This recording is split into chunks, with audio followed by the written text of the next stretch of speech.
Good day, Almira M. Sobrado from Section Gulf. Today we are going to tackle about the rules of selection of delta and core. So, what is delta and what is core? So, before we proceed to selection of delta and core, we must know first what is delta and what is core. So, delta and core is the two focal points of fingerprints. So, si core is the approximate center of the pattern, which is, si core is makikita natin sa pinakasentro ng fingerprint pattern. So, sometimes, core is called the inner terminus, while the delta is called the outer terminus. So, delta is obviously located at the point of divergence of the two type lines. So, what is type lines? So, type lines are the two innermost ridges that starts parallel, diverge, surround, or tend to surround the pattern. Okay, I have an example based on the definition that we've given about the type lines. So, take a look at this picture. So, since the definition of type lines are the two innermost ridges that starts parallel, diverge, surround, or tend to surround the pattern area. So, since the innermost will be the type line, so this will be the innermost because it is parallel and diverge to each other. So, we can A, B, C, then 1, 2, 3. So, since the innermost is the type line, so this is the type line. This will be the type line. So, letter C at C, number 1. So, since this is the innermost, dito natin makikita yung tinatawag nating delta. Since alam naman natin kung saan makikita si delta, ngayon kilalanin naman natin kung sino-sino yung magiging delta. So, si delta may appear a bifurcation, a short ridge, an ending ridge, a convergence, a dot, and a recurving ridge. So, sila yung magiging delta. Maraming pwedeng magiging delta. However, we have a rule to follow in order to find the best delta according to the rule. Okay, the rule number 1 says that the delta may not be located at the bifurcation which does not open towards the core. And that is the rule number 1. Just take a look in this illustration. So, just like this. So, this is what we called a bifurcation. However, according to the rule number 1, which does not open towards, this is the bifurcation number 1, and this is the bifurcation number 2. This will be the core. However, according to rule number 1, we just need to choose which does not open towards the core. So, we need to choose the bifurcation number 1. This will be the delta according to the rule number 1. Next will be the rule number 2. So, rule number 2 says that when there is a choice between a bifurcation and another type of delta, bifurcation is selected. So, just take a look at this illustration. So, we have bifurcation here, dot, short ridge, a convergence. So, we have 4 types of may appear as a delta. However, according to the rule number 2, we need to choose the bifurcation. So, since this is the bifurcation, we need to choose this. This is according to the rule number 2. So, this will be the core. That is the rule of number 2, that if ever there is another type of delta, we must need to choose the bifurcation. Next will be the rule number 3. So, the rule number 3 states that if there are series of bifurcation opening towards the core equally close to the point of divergence of the type lines, the delta nearest to the core must be selected. Okay, just take a look at this picture. If there will be bifurcation here, bifurcation number 2, bifurcation number 3, bifurcation number 4. So according to the rule number 3, if there are lots of bifurcation, we must need to choose the nearest bifurcation. So we need to choose the bifurcation number 1. It's because bifurcation number 1 is the nearest to the core. Next, we're going to proceed about the rule number 4. So what is the rule number 4? So the rule number 4 states that when there are 2 or more possible deltas which conform to the definition, the one nearest to the core is chosen. So just take a look the illustration. So this will be the core. Then we have a bifurcation, a dot, a short ridge, an ending ridge, and a convergence. So according to the rule, the one who is the nearest to the core will be the delta.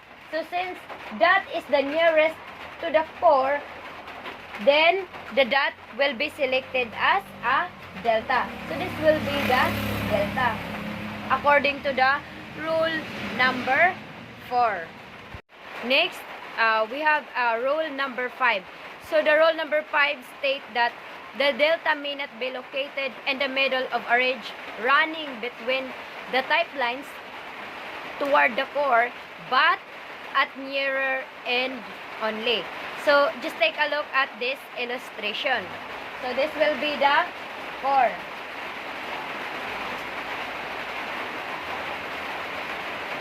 So since hindi naman pwede natin dito ilagay yung delta, we need to find where is the delta. So according to the rule number 5, we need to find out the nearer end only, and that will be the selected delta. So this is the end number 1 and ending number 2. So since according to the rule is the nearer end only, so we need to choose the ending number 1, which is malapit lang siya sa core. So that is the rule number 5. And now let us proceed to the selection of core. So the core is placed upon or within the innermost sufficient recurve. Okay, I have an illustration. Just take a look. And this example is example of loop type of pattern. So when we say sufficient recurve, this is what we call sufficient recurve. However, we are going to find the innermost sufficient recurve in order to find the core. So in order to find the core, we must know the shoulder of a core. So ipagpalagay na lang natin na ito yung magiging shoulder ng core. So since this is the sufficient recurve, we are going to find out where is the core. According to rule number 1, the core is the innermost sufficient recurve. So we need to put the number in order to find out. This is the sufficient recurve number 1, number 2, number 3, and number 4. So according to rule number 1, the innermost will be chosen as core. So since this will be the innermost, so rule number 1 explain that innermost will be called as core. So there will be the core. And that is the rule number 1 according to the rule selection of a. Okay, let us proceed to the rule number 2. So rule number 2 states that when the innermost sufficient recurve contains no ending ridge or rod rising as high as the shoulders of the loop, the core is placed on the shoulder of the loop farther from the delta. Okay, just take a look this illustration. So this will be our delta. Delta. Then, if there is no ridges, according to rule number 2, we must find out the shoulder of the loop farther from the delta. So, just take this example. This will be the shoulder number 1, and then shoulder number 2. However, according to the rule, we need to follow who is the farthest from the delta. So, since this will be the farthest from the delta, this shoulder number 1, then shoulder number 2, it's because shoulder number 2 is the nearest. So, this will be the core. Then, shoulder number 1 is really our core? No. Definitely no. It's because we need to proceed to the rule number 3 in order to find out if this shoulder number 1 will be our core. Next, we're going to proceed the rule number 3. Okay, the rule number 3 stated that when the innermost sufficient recurve contains an even number of rods rising as high as the shoulders, the core is placed upon the end of the center rod, whether it touches the looping ridge or not. Okay, just take this example. Example, we have a 5 ridges here. 1, 2, 3, 4, 5. So according to the rule number 3, that the core will be placed on the center of the pattern area. So 1, 2, 3, 4, 5. So the core must be located at the number 3. We can locate the core here. That is the rule number 3. Okay. We are going to proceed rule number 4. Rule number 4 states that when the innermost a sufficient recurve contains an even number of rods rising as high as the shoulders, the core is placed upon the end of the farther one of the 2 center rods. So, the center rods being treated is though they were connected by a recurving ridge.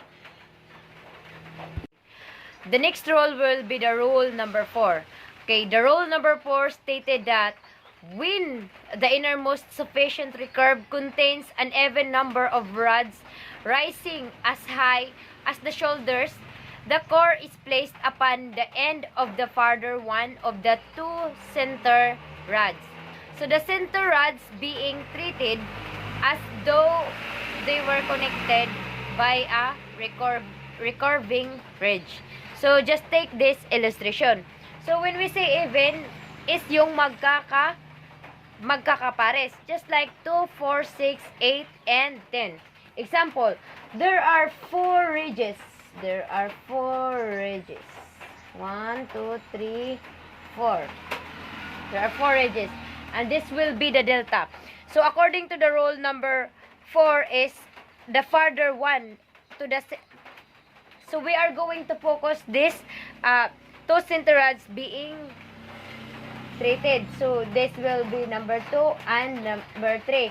So hindi naman pwede na dalawa yung magiging core natin. So dapat mas pipiliin natin yung malayo kay delta. So since this will be yung isang rods is malapit lang kay delta, so we are going to choose the rod number 2 for our core. So rod number 2 will be our core. Kasi hindi pwedeng dalawa yung rod. At isa pa, dapat yung consider lang yung ridges na makakount siya pagdating sa ridges, pagbilang nito sa paghanap ng core kapag yung ridges ay malapit lang talaga sa shoulder loop. And that is the rule number 4